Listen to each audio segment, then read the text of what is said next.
মুজিব চিরন্তনের মঞ্চে বাংলাদেশের প্রশংসায় রাজাপাকসে। ক্ষুধা দারিদ্র্যমুক্ত বঙ্গবন্ধুর সোনার বাংলা গড়ার অঙ্গীকার প্রধানমন্ত্রী। সুনামগঞ্জের সংখ্যালঘু সম্প্রদায়ের বাড়িঘরে হামলায় গ্রেফতার 22, দেশ বিরোধী ষড়যন্ত্রের অংশ বললেন তথ্যমন্ত্রী। করোনায় নতুন মৃত্যু 18, টিকার জন্য বাংলাদেশকে $50 কোটি দিচ্ছে বিশ্বব্যাংক। 21শে গ্রন্থমেলায় প্রবেশের স্বাস্থ্যবিধির কড়াকড়ি, এখনও শেষ হয়নি সব স্টল নির্মাণ।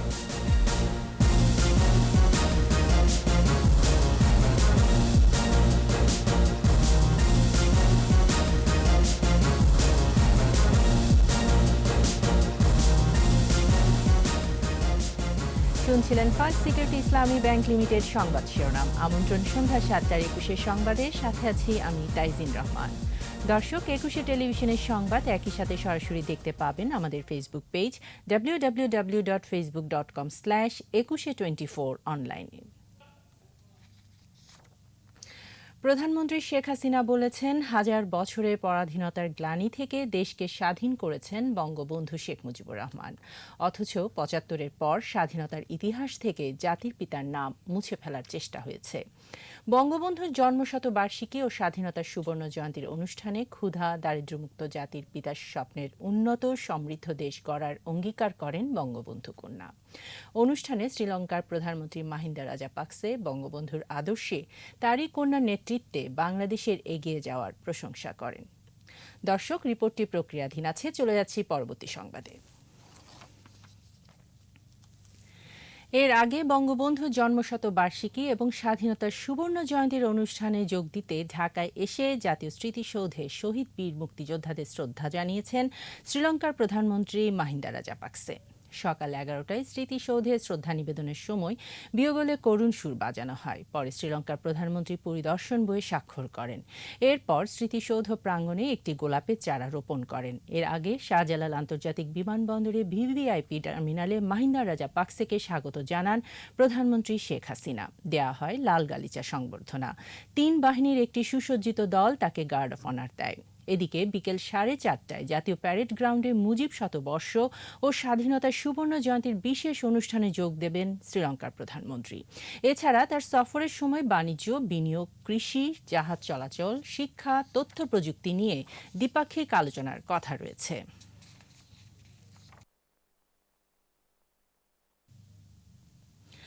বাংলাদেশের স্বাধীনতা সুবর্ণ জয়ন্তীতে অভিনন্দন জানিয়ে মার্কিন কংগ্রেসে প্রস্তাব উত্থাপন করা হয়েছে। নিউ ইয়র্কের জ্যাকসন হাইটসের কংগ্রেসম্যান আলেকজান্দ্রা ওকাসিও-কর্তেস প্রস্তাবটি উত্থাপন করেন। তাকে সহায়তা করেন কংগ্রেসম্যান গ্রেগরি মিক্স, রাশিদা তাইব ও জিমি গোমেজ। প্রস্তাবটি পাশের জন্য এরই মধ্যে প্রতিনিধি পরিষদের পররাষ্ট্র বিষয়ক কমিটির কাছে পাঠানো হয়েছে। প্রস্তাবে ৭১-এর আত্মত্যাগী বীর মুক্তিযোদ্ধাদের শ্রদ্ধার সঙ্গে স্মরণ করা হয়। একই সঙ্গে বিপুল সংখ্যক রোহিঙ্গাকে আশ্রয় দেওয়ার বিশেষ সম্মান জানানো হয়। এর আগে বাংলাদেশ এখন বিশ্বের কাছে উন্নয়নের রোল মডেল উল্লেখ করে জর্জিয়া ও নিউ জার্সি স্টেট পার্লামেন্টে প্রস্তাব পাশ হয়।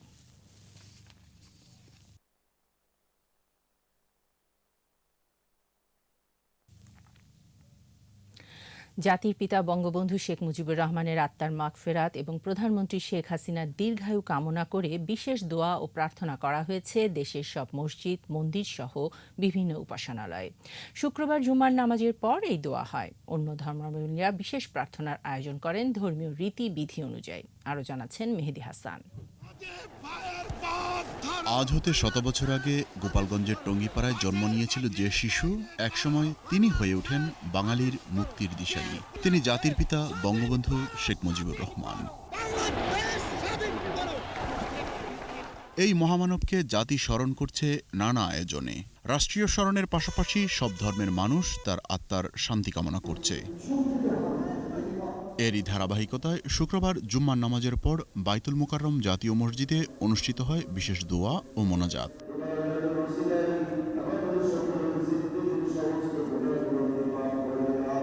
রাজধানীর ঢাকেশ্বরী মন্দিরে অনুষ্ঠিত হয়েছে বিশেষ প্রার্থনা। আমরা আজ ঢাকেশ্বরী মন্দিরে জাতির পিতার এবং তার পরিবারের সকলের পরম আত্মার পরম শান্তি কামনা করে বিশেষ প্রার্থনা করছি।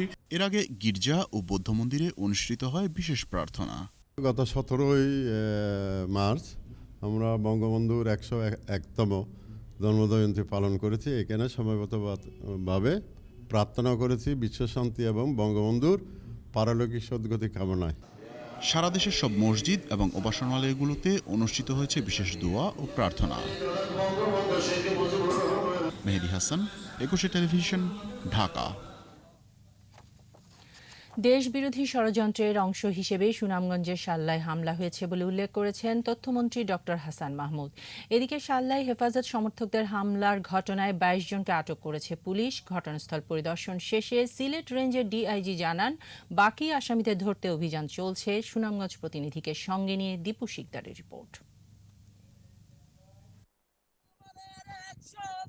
সুনামগঞ্জে গত ১৭ মার্চ সংখ্যালঘুদের বাড়িতে হামলা, ভাঙচুর ও লুটপাট চালায় হেফাজত ইসলাম নেতা মামুনুল হকের সমর্থকরা। এ ঘটনায় দেশজুড়ে সমালোচনার ঝড় ওঠে। ঢাকায় প্রয়াত রাষ্ট্রপতি জিল্লুর রহমানের মৃত্যুবার্ষিকী উপলক্ষে আয়োজিত এক আলোচনায় তথ্যমন্ত্রী বলেন, সরকারকে বেকায়দায় ফেলার জন্য এই ঘটনা ঘটানো হয়েছে। দেশে যখন বিদেশি মেহমানরা আসছে, তখন এই পরিস্থিতিকে অস্থিতিশীল করার জন্য, বাংলাদেশের যে শান্তি স্থিতি আছে সেটার উপর কালিমা লেপন করার জন্য, সরকারকে বেকায়দায় ফেলার জন্য পরিকল্পিতভাবে সাল্লায় এই ঘটনা ঘটানো হয়েছে। শুক্রবার দুপুরে ঘটনাস্থল পরিদর্শন করেন সিলেট বিভাগের কমিশনার এবং পুলিশের ডিআইজি। হামলার সঙ্গে জড়িতদের খুঁজে বের করা হবে বলে জানান তারা। মামলায় ইতিমধ্যে ২২ জন গ্রেফতার করা হয়েছে। এই পুলিশ, এই প্রশাসন আবারও প্রমাণ করলো বাংলাদেশে যে কোনো মূল্যে আমরা সাম্প্রদায়িক সম্প্রীতি বজায় রাখবো। জাতির পিতার জন্মদিনে এই ঘটনাটি ঘটিয়েছে। সুতরাং এদের পরিচয় কি, এরা কারা, এটি আমাদেরকে নতুন করে আসলে ভাবতে হবে। আমাদের সকলকে সেই বিষয়টি আবার নতুন করে ভাবতে হবে এবং আমাদের আসল শত্রু কারা সেটি চিহ্নিত করে আমরা সেভাবে আমাদের ব্যবস্থা নিতে হবে। এরপর ক্ষতিগ্রস্তদের মধ্যে প্রধানমন্ত্রীর পক্ষ থেকে সহায়তা প্রদান করা হয়। এদিকে হামলার প্রতিবাদে বিক্ষোভ সমাবেশ হয়েছে নেত্রকোনা এবং নাটোরে। দীপু শিকদার, একুশে টেলিভিশন, ঢাকা। দেশে সাম্প্রদায়িক সম্প্রীতি যারা নষ্ট করে তারা বিএনপির সহযোগী, এমন মন্তব্য করেছেন আওয়ামী লীগ সাধারণ সম্পাদক ওবায়দুল কাদের। সকালে সরকারি বাসভবনে নিয়মিত ব্রিফিংয়ে তিনি কথা বলেন। বিএনপি নেতারা উদ্দেশ্যমূলকভাবে আওয়ামী লীগের উপর দৌড় চাপিয়ে প্রকৃত অপরাধীদের আড়াল করতে চাইছে কিনা তা খতিয়ে দেখা দরকার।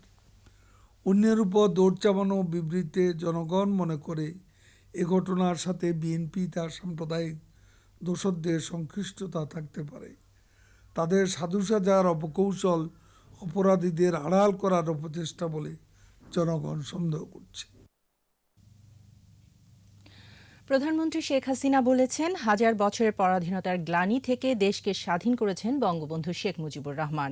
অথচ ৭৫-এর পর স্বাধীনতার ইতিহাস থেকে জাতির পিতার নাম মুছে ফেলার চেষ্টা হয়েছে। প্রণব চক্রবর্তীর রিপোর্টটি আমাদের হাতে চলে এসেছে, দেখুন রিপোর্টটি। জাতীয় প্যারেড গ্রাউন্ডে বঙ্গবন্ধুর জন্মশতবার্ষিকী ও স্বাধীনতার সুবর্ণ জয়ন্তীর তৃতীয় দিনের অনুষ্ঠানে শ্রীলঙ্কার প্রধানমন্ত্রী মাহিন্দা রাজাপাকসেকে স্বাগত জানান প্রধানমন্ত্রী শেখ হাসিনা। শুরুতেই বাক প্রতিবন্ধী শিশুদের ইশারা ভাষায় জাতীয় সঙ্গীত।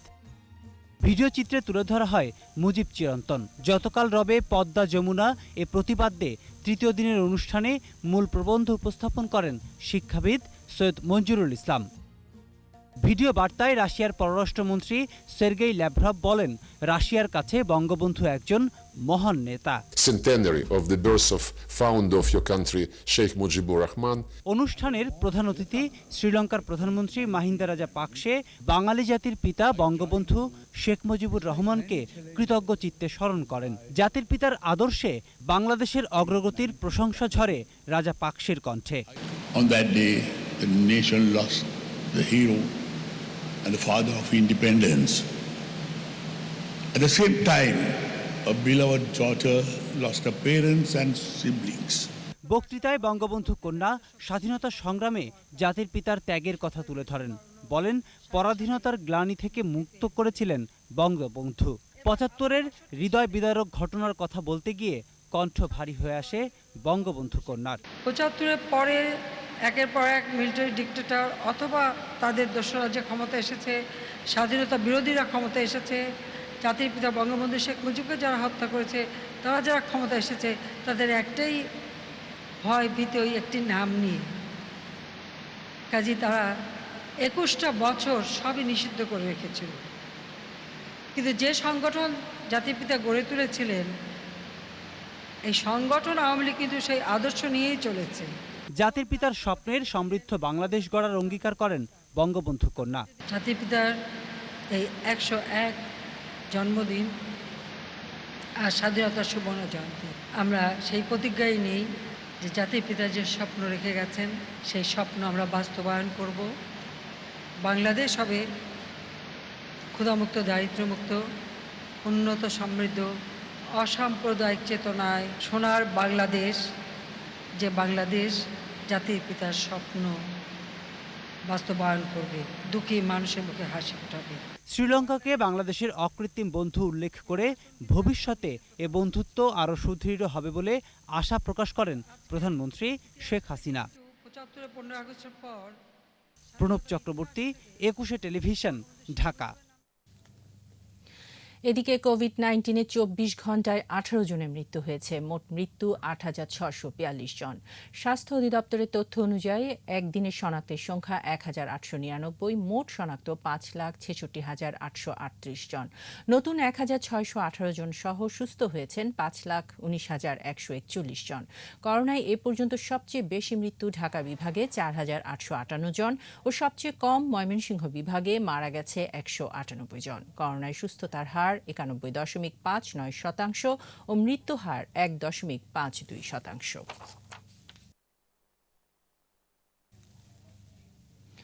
করোনা মোকাবেলায় চলমান ভ্যাকসিন কর্মসূচি জোরদারে আরও 500 মিলিয়ন মার্কিন ডলারের ঋণ সহায়তা দিচ্ছে বিশ্বব্যাংক।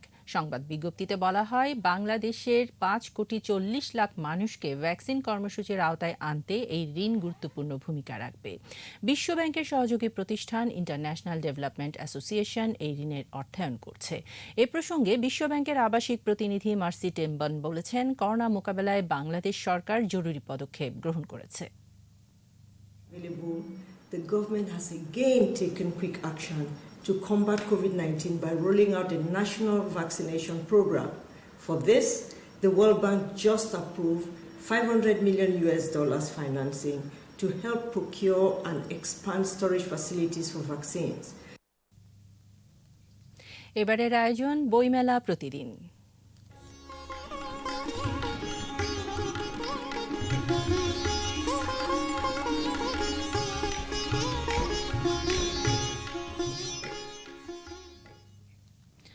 অমর একুশে গ্রন্থমেলায় প্রবেশে কঠোরভাবে মানা হচ্ছে স্বাস্থ্যবিধি। তাপমাত্রা মেপেই ঢুকতে দেয়া হচ্ছে মেলা প্রাঙ্গণে। শুক্রবার শিশু প্রহর হওয়ার কথা থাকলেও কোভিড পরিস্থিতির কারণে এবার নেই। তারপরও বাবা মার হাত ধরে কিছু শিশু এসেছে পছন্দের বই কিনতে। মেলায় আসা বেশ কিছু গল্প, উপন্যাস, প্রবন্ধে স্থান পেয়েছে বঙ্গবন্ধু, বাংলাদেশ ও স্বাধীনতা। বইমেলার দ্বিতীয় দিনের কথা জানাচ্ছেন শাকের আরজু। অমর একুশে গ্রন্থমেলার দ্বিতীয় দিন শুক্রবার ছুটির দিন হওয়াতে পরিবার নিয়ে মেলায় আসছেন বইপ্রেমীরা। প্রবেশ পথেই তাপমাত্রা মাপার পাশাপাশি স্যানিটাইজার ব্যবস্থা। অনেকেই এসেছেন শিশু সন্তানদের নিয়ে। অভিভাবকরা বলছেন, বইয়ের সঙ্গে সন্তানদের পরিচয় করিয়ে দেয়া ও সৃজনশীলতার জন্যই পরিবার নিয়ে এসেছেন। ভার্চুয়াল ভাইরাস মুক্ত করে আমরা যাতে সেই আসক্তি থেকে আমরা বইয়ের প্রতি আগ্রহী করতে পারি। এবার নিরাপত্তার জন্য ছোটদের বিশেষ আয়োজন শিশু প্রহর নেই, তাই সিসিমপুরের আনন্দে মেতে উঠতে পারেনি শিশুরা। তারপরেও পছন্দের বই কেনার আনন্দ চোখে মুখে। আমার আসলে উপন্যাস ভিত্তিক বই পছন্দ আর কি, সায়েন্স ফিকশন টাইপের, তারপর হলো গোয়েন্দা এগুলা টাইপের। মোহাম্মদ জাফর ইকবাল, তারপর হুমায়ুন আহমেদ, রকিব হাসান। আমার আসলে মূলত গোয়েন্দা সমগ্র পছন্দ, রকিব হাসানের।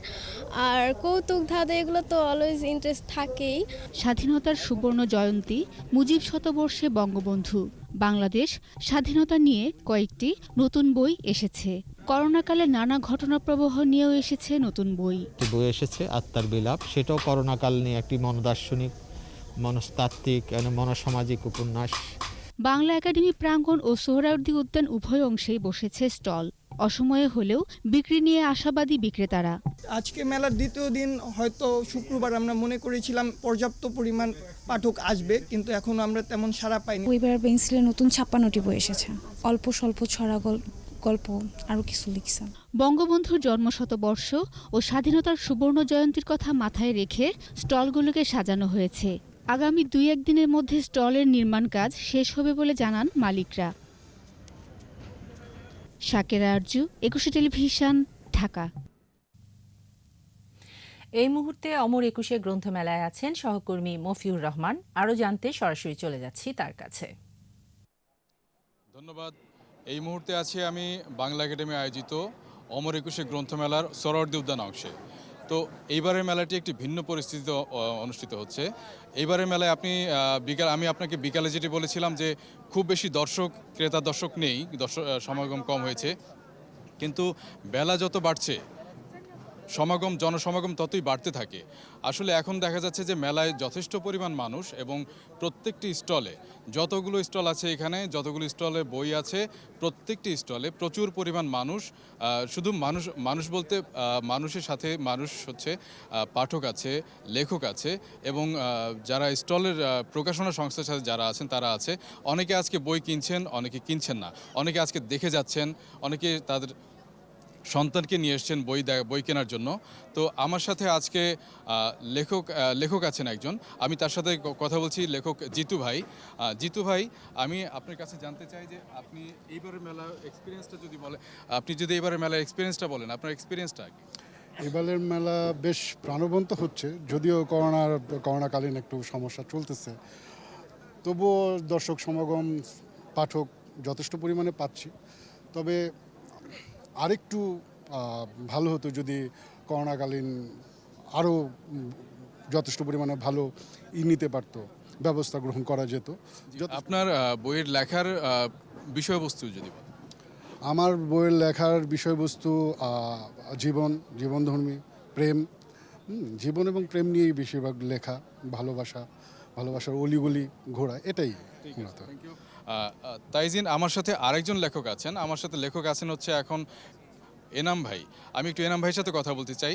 এনাম ভাই, আপনি এই মেলায় এসছেন, এবারে মেলায় বই প্রকাশ করেছেন, তো আপনার বইয়ের নাম এবং বিষয়বস্তু যদি বলেন আমাদের সংক্ষেপে। আচ্ছা, আসসালামু আলাইকুম। আমার বইয়ের নাম হচ্ছে যে জলে মন ভেজে না। আমার বইয়ের বিষয়বস্তু মোটামুটি বর্তমান সমাজ নিয়ে লেখা এবং মানুষের বিভিন্ন আবেগ অনুভূতি, এগুলি মূলত আমার কবিতার উপজীব্য বিষয় ছিল। এগুলো নিয়ে মোটামুটি লেখা, ভালোবাসা, প্রেম বা বিভিন্ন যে অনুভূতিগুলো কাজ করে মানুষের মধ্যে, আর বর্তমান সমাজ বা সমাজের মানুষ নিয়ে যে লেখা, সেটাই মোটামুটি। অন্যান্যবার মেলায় দেখা যায় যে করোনার বিষয়টা ছিল না, এবার করোনা বৈশ্বিক একটা মহামারী, এই মহামারীর মাঝে মেলা হচ্ছে, আপনার এতে এক্সপিরিয়েন্সটা কি হচ্ছে? অ্যাকচুয়ালি কি, এইটা সবার জন্যই, পাঠক শ্রেণী প্লাস লেখক শ্রেণী যারাই আছে সবার জন্য একটু সমস্যা হচ্ছে বটে। এখন সবাই যদি একটু স্বাস্থ্যবিধি মেনে এখানে আসে, তাহলে হয়তো সমস্যার কিছু নাই। তাইজিন, আপনি শুনতে পাচ্ছিলেন যে সবাই করোনা নিয়ে উদ্বিগ্ন আছে এখনও, কিন্তু স্বাস্থ্যবিধি মেনে মেলা চললে এই বিষয়ে কোনো সমস্যা হবে না বলে সবাই মনে করছেন। তো এই ছিল এখান থেকে আমার কাছে বইমেলার সর্বশেষ তথ্য। ধন্যবাদ মফিউর রহমান। নিচ্ছি প্রিমিয়ার ব্যাংক লিমিটেড সংবাদ বিরতি। নো মাস্ক নো সার্ভিস বিধি মেনে চলুন, সুস্থ থাকুন। বিরতির পর যা থাকবে: ব্যারিস্টার মওদুদের প্রতি বিভিন্ন শ্রেণী পেশার মানুষের শ্রদ্ধা, গ্রামের বাড়িতে দাফন। 2 বছর ধরে ড্রাইভিং লাইসেন্স দেয়া বন্ধ, পড়ে আছে 10 লাখ আবেদন, দালালের দৌরাত্ম্য অব্যাহত। আবারও আমন্ত্রণ সন্ধ্যা 7:21 সংবাদে। বিএনপির স্থায়ী কমিটির সদস্য সাবেক মন্ত্রী ব্যারিস্টার মওদুদ আহমেদের প্রতি শেষ শ্রদ্ধা জানিয়েছেন সর্বস্তরের মানুষ। কেন্দ্রীয় শহীদ মিনারে শ্রদ্ধা নিবেদন শেষে প্রথম দফায় জানাজা হয় তার দীর্ঘদিনের কর্মস্থল সুপ্রিম কোর্ট প্রাঙ্গণে। এরপর বিএনপির কেন্দ্রীয় কার্যালয়ে দ্বিতীয় জানাজায় অংশ নেন দলের নেতাকর্মীরা। এ সময় বিএনপি নেতারা বলেন, মওদুদ আহমেদ বিভিন্ন সময় সরকারের গুরুত্বপূর্ণ মন্ত্রী থেকে দেশ ও জনগণের কল্যাণে অবদান রেখেছেন। এদিকে নোয়াখালীতে আরও 2 দফা জানাজা শেষে বাবা মায়ের কবরের পাশে দাফন করা হয় এই রাজনীতিককে। বিস্তারিত সাইদুল ইসলামের রিপোর্টে। কেন্দ্রীয় শহীদ মিনারে সর্বস্তরের মানুষের শ্রদ্ধা নিবেদনের জন্য আনা হয় বিএনপি নেতা ব্যারিস্টার মওদুদ আহমদকে। বিএনপি সহ বিভিন্ন রাজনৈতিক দল, সামাজিক সংগঠন সহ সর্বস্তরের মানুষ শেষ শ্রদ্ধা নিবেদন এই রাজনীতিকের প্রতি। শ্রদ্ধা নিবেদন শেষে রাজনীতিতে মওদুদ আহমদের অবদান তুলে ধরেন বিশিষ্টজনেরা। রাজনীতি যেটা পরিশীলিত ব্যাপার থাকা উচিত, উনি তার একজন প্রতিনিধি ছিলেন। আমি মনে করি আজকে যেহেতু আমাদের মিলনের একটা শেষ প্রতীক, সর্বদলীয় সবাই মিলেই তাকে শেষ শ্রদ্ধা জানানো। তার একটুও জায়গা হলো না জানাজার জন্য পার্লামেন্টের প্লাজায়, এটা একটা দুঃখ রয়ে গেল। শহীদ মিনার থেকে মওদুদ আহমেদের মরদেহ আনা হয় তার দীর্ঘদিনের কর্মস্থল সুপ্রিম কোর্ট প্রাঙ্গণে। নামাজে জানাজায় অংশ নেন প্রধান বিচারপতি সৈয়দ মাহমুদ হোসেন, আপিল বিভাগের বিচারপতি মোহাম্মদ নুরুজ্জামান সহ হাইকোর্ট বিভাগের বিচারপতিগণ। জানাজায় অংশ নেন মৎস্য ও প্রাণী সম্পদ মন্ত্রী শমা রেজাউল করিম সহ সুপ্রিম কোর্টের সিনিয়র আইনজীবীরা।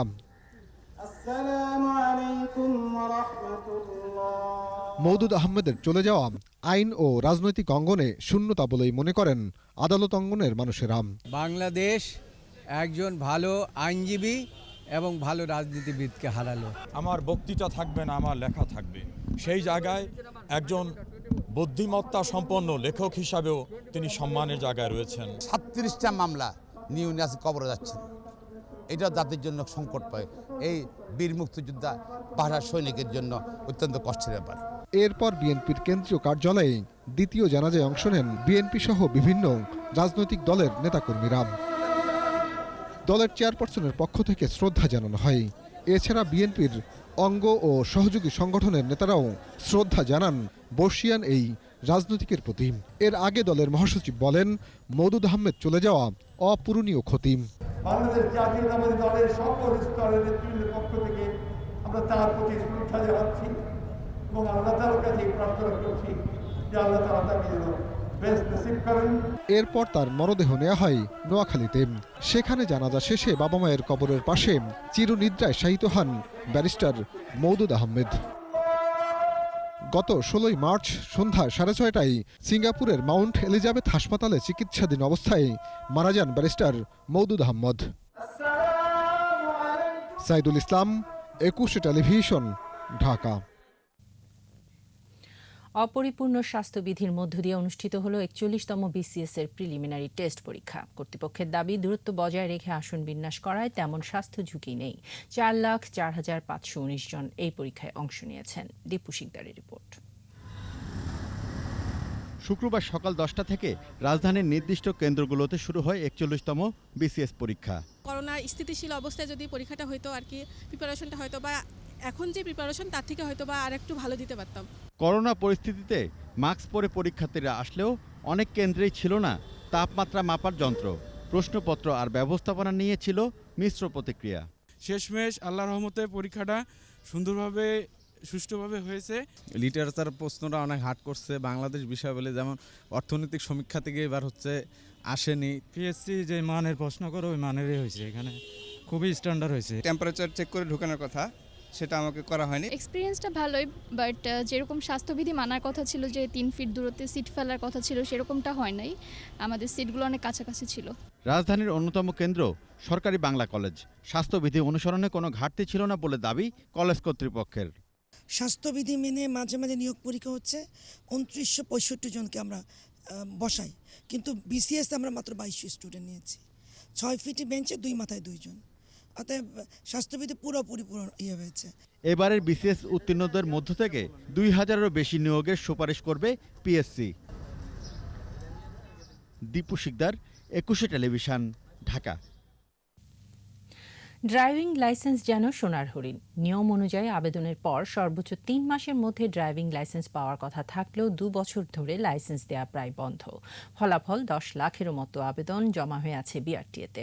এর সঙ্গে আছে দালালের দৌরাত্ম্য। সাইদুল ইসলামের 2 পর্বের ধারাবাহিকের প্রথম পর্ব।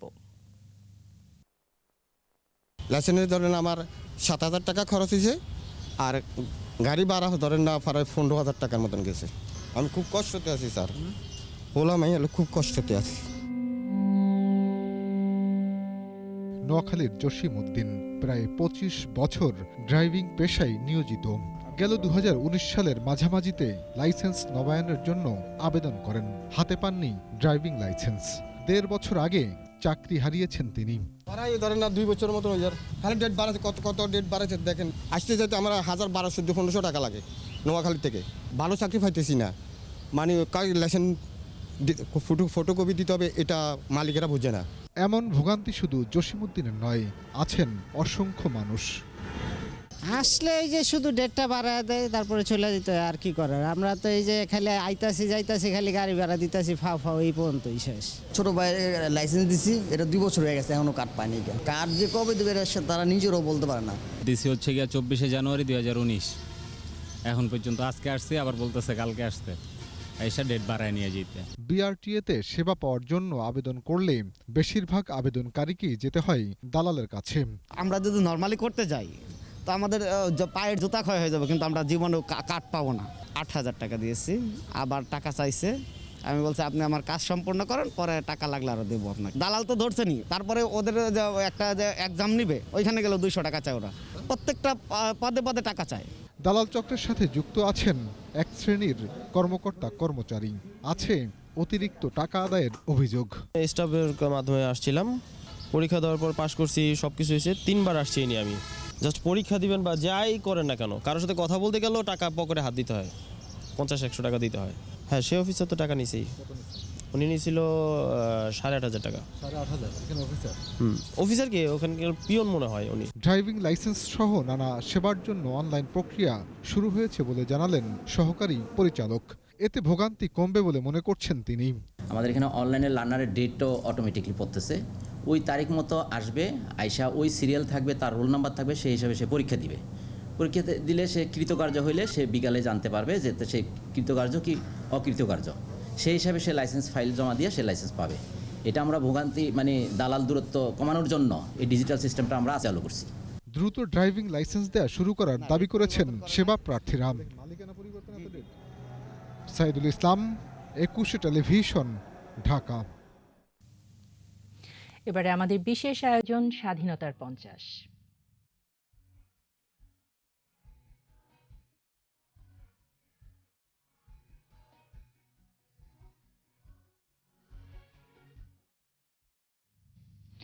স্বাধীনতার 50 বছরে বিদ্যুৎ ও জ্বালানি খাতের ব্যাপক উন্নয়ন ঘটে গেছে। মূলত জাতির পিতার দেখানো পথেই এই উন্নয়ন। পাকিস্তানিদের ধ্বংস করে যাওয়া বিদ্যুৎ খাতকে আবারও টেনে তুলতে বাংলাদেশ বিদ্যুৎ উন্নয়ন বোর্ড স্থাপন করা হয়। রূপপুর পারমাণবিক বিদ্যুৎ কেন্দ্রের যে স্বপ্ন তিনি দেখেছিলেন তা আজ বাস্তব রূপ পাচ্ছে। ঘরে ঘরে পৌঁছেছে বিদ্যুৎ, এগিয়ে যাচ্ছে জ্বালানি খাতও। রিপোর্টে আরও জানাচ্ছেন মোহাম্মদ নূর নবী।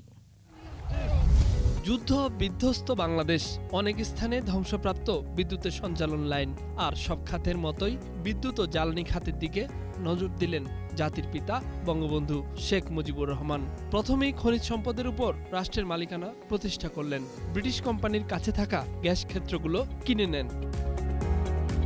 পরিকল্পিতভাবে বিদ্যুৎ সরবরাহ নিশ্চিত করতে প্রতিষ্ঠা করেন বাংলাদেশ বিদ্যুৎ উন্নয়ন বোর্ড।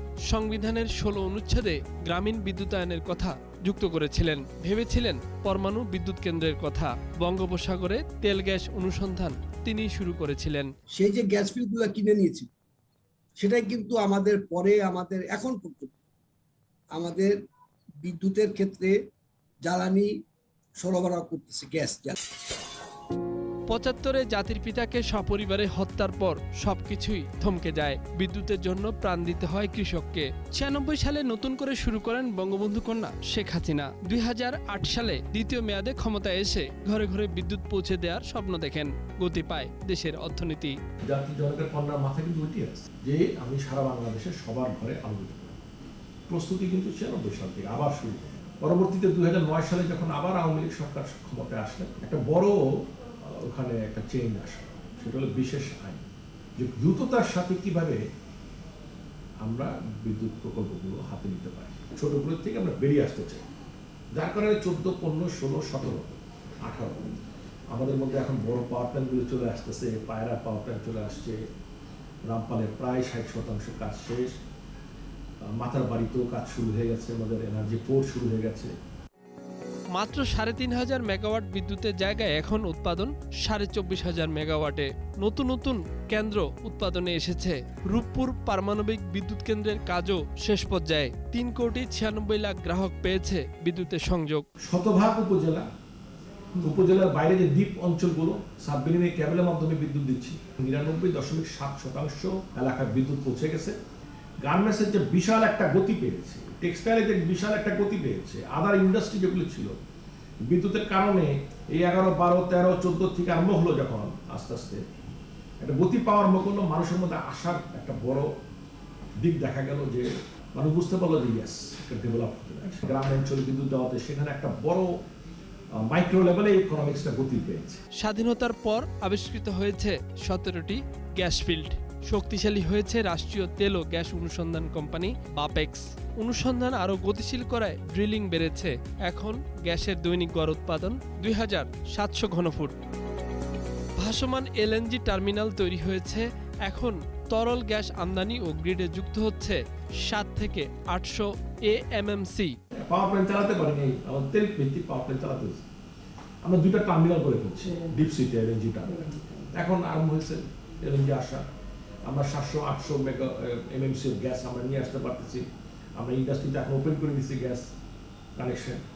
বাসাবাড়িতে এখন সচলভাবে গ্যাস যাচ্ছে, পাওয়ার প্ল্যান্টে গ্যাস দিতে পারছে। বিদ্যুৎ উৎপাদন, সঞ্চালন লাইনের উন্নয়ন, বিতরণ ব্যবস্থার উন্নয়ন সহ সার্বিক অবকাঠামো নির্মাণে কর্মযজ্ঞ চলছে। জাতির পিতার দেখানো পথেই গ্রাহক পর্যায়ে মানসম্পন্ন ও নিরবিচ্ছিন্ন বিদ্যুৎ পৌঁছে দেয়াই লক্ষ্য। মোহাম্মদ নুরুন নবী, 21 টেলিভিশন, ঢাকা। এবারে ব্যবসা বাণিজ্যের খবর।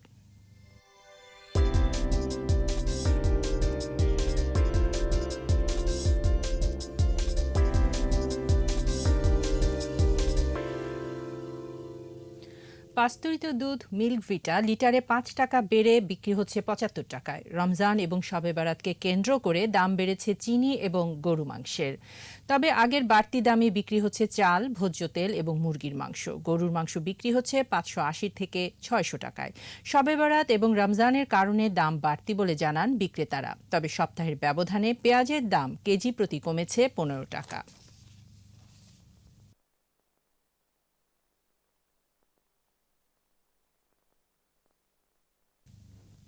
আর এরই সাথে শেষ করছে সন্ধ্যা 7:21 সংবাদ। যাবার আগে ফার্স্ট সিকিউরিটি ইসলামী ব্যাংক লিমিটেড সংবাদ শিরোনামগুলো জানিয়ে দিচ্ছি আরও একবার। মুজিব চিরন্তনের মঞ্চে বাংলাদেশের প্রশংসায় রাজা পাকসে। ক্ষুধা দারিদ্র্যমুক্ত বঙ্গবন্ধুর সোনার বাংলা গড়ার অঙ্গীকার প্রধানমন্ত্রী। সুনামগঞ্জের সংখ্যালঘু সম্প্রদায়ের বাড়িঘরে হামলায় গ্রেফতার 22 দেশবিরোধী ষড়যন্ত্রের অংশ বললেন তথ্যমন্ত্রী। করোনায় নতুন মৃত্যু 18, টিকার জন্য বাংলাদেশকে $50 কোটি দিচ্ছে বিশ্ব ব্যাংক। 21 গ্রন্থমেলায় প্রবেশের স্বাস্থ্যবিধির কড়াকড়ি, এখনো শেষ হয়নি সব স্টল নির্মাণ।